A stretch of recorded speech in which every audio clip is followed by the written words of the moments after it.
কলিয়াবৰৰ সুযোগ্য নাগৰিক সম্বৰ্ধিত ব্যক্তি জ্যেষ্ঠ সত্ৰীয়া ভাওনাৰ শিল্পী সুদক্ষ ব্যৱসায়ী কামিনী মহন্তদেৱৰ স্মৃতিত গঠিত কামিনী মহন্ত স্মৃতি ৰক্ষা সমিতিয়ে আজি 2015 চনৰ পৰা এই বঁটা প্ৰদান কৰি আহিছে 29 জানুৱাৰী দিনটো।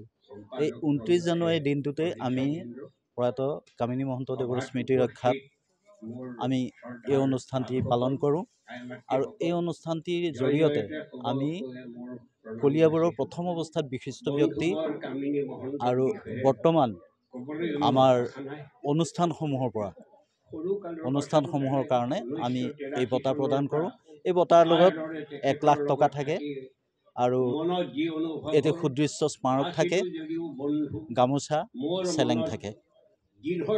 আৰু যিসকল ব্যক্তি আমি এই অনুষ্ঠানৰ লগত জড়িত হৈ বৰ্তমান অনুষ্ঠানৰ পৰা আঁতৰি আন কামত জড়িত হৈ পৰিছে, তেখেতসকলক আমি এই অনুষ্ঠানত সম্বৰ্ধনা জনাওঁ।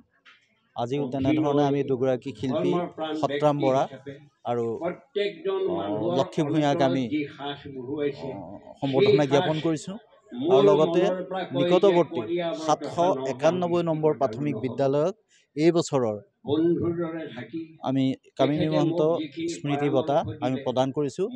এই বঁটা এই বছৰ অন্য ৰকমৰ হ'ব, ই 1 লাখ টকাত সীমাবদ্ধ নাথাকিব।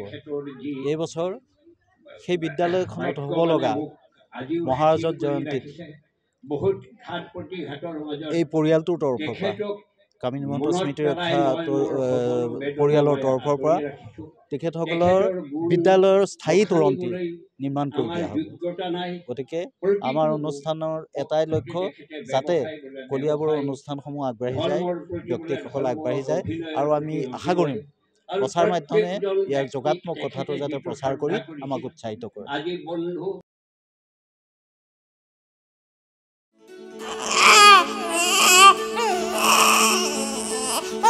অভিনন্দন, আপোনাৰ এজনী ছোৱালী জন্ম হৈছে।